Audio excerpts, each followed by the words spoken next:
Well, we got through January, which didn't really have much going for it other than snow and dead space. Now let's see what February has in store for us. I'm Jamie Latour, and here are some of the biggest game releases of February 2023. Starting us off on February 2nd, we have Deliver Us Mars for PS4, PS5, Xbox One, Xbox Series X/S, and PC. This is the sequel to Deliver Us the Moon. It promises to be an atmospheric narrative adventure where, I don't know, I guess you could go ice climbing on Mars. I'm not overly familiar with the series, but it looks like it could be a fun trek across the Red Planet. Also out on February 2nd is Tales: The Backbone Preludes on PC, a prequel to the noirish adventure game Backbone that takes place years before the original game. You'll follow 4 anthropomorphic animal people as they struggle to survive in a dystopian Vancouver, which is definitely not a setting you see every day in a video game. When are we going to get a game that's set in Winnipeg? On February 10th, we have Hogwarts Legacy for PS5, Xbox Series X/S, and PC. It's Harry Potter Skyrim. J.K. Rowling is a bad person. On February 14th, we have Labyrinth of Galleria, The Moon Society?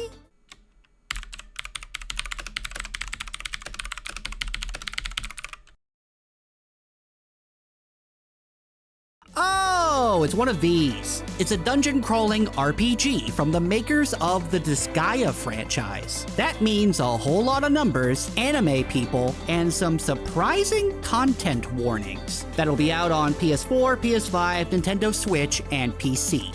Also out on February 14th, we have Blanc for the Nintendo Switch and PC. It's a cooperative game with a fantastic art style where a fawn and a wolf cub must work together to travel across a snowy landscape and find their families. And considering that their families are wolves and deer, I got a feeling that ending might not go so well. February 15th sees the PC release of the formerly PS5 exclusive game, Returnal. If you haven't played this excellent AAA level roguelite yet, you should definitely check it out on PC. You get to watch a nice lady astronaut die a whole lot. Theater Rhythm Final Bar Line, what? Is out on PS4 and Nintendo Switch on February 16th. It's a rhythm game that features a bunch of Final Fantasy music that I absolutely cannot play in a video unless I want to incur the wrath of Square Enix's lawyers. February 16th sees the release of Wild Hearts for the PS5, Xbox Series X/S, and PC. Judging by its trailers and its one-sentence description on Steam, this looks like it's trying to eat Monster Hunter's lunch, which is a pretty tall order. However, one of the monsters does seem to be a giant feral rat with a flower in its eye, so try and top that, Capcom. February 21st has a couple of big releases. First, we have Like a Dragon Ishin for PS4, PS5, Xbox One, Xbox Series X/S, and PC. This one's interesting. It's the first game in the franchise to fully shed the Yakuza name and go under the Like a Dragon name here in North America. And despite featuring popular Yakuza characters, this game takes place during the 1800s and is loosely based on real Japanese historical figures. Also, this is a remake, which is something I didn't realize. So yeah, to boil it down, it's Samurai Yakuza. I hope they somehow still have karaoke. The other big release on February 21st is Atomic Heart for PS4, PS5, Xbox One, Xbox Series X/S, and PC.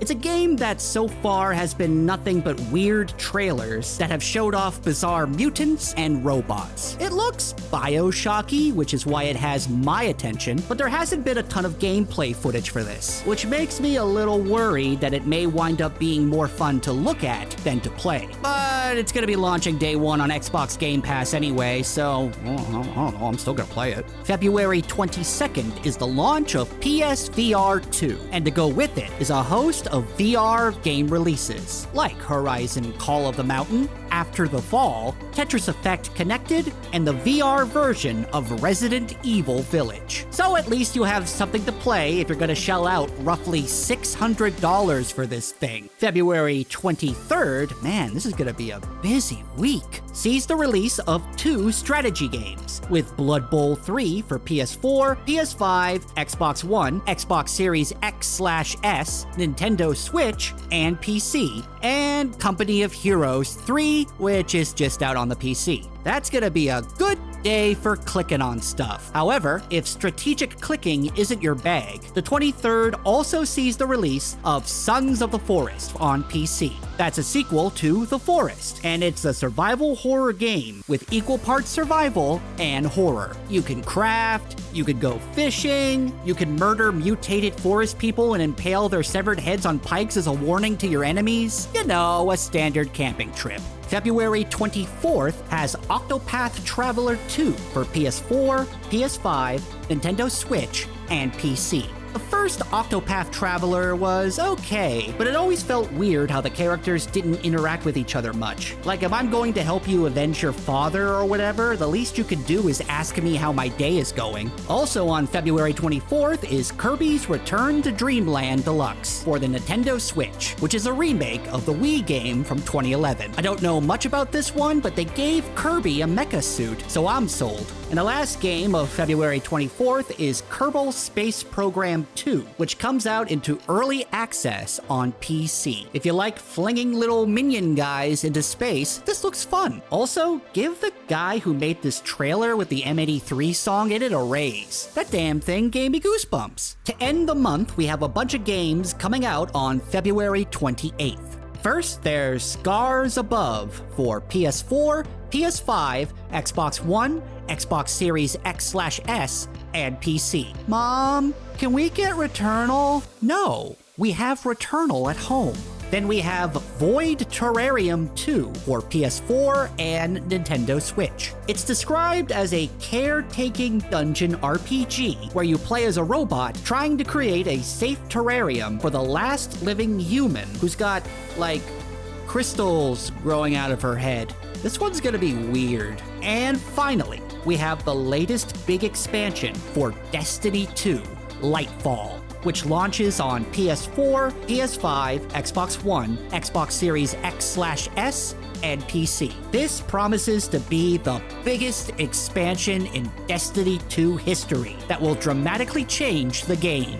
You know, the kind of stuff you hear with every Destiny expansion. That being said, this does look very colorful, and you appear to get a grappling hook, and every game is better when you have a grappling hook. And those are the big February releases. And now, let's play a fun game. Revisit this video at the end of the month, and let's see how many of these games got delayed. What's your most anticipated game of February? Let us know in the comments below. And for all your gaming needs, check out thegamer.com. Thanks for watching, and we'll see you next time.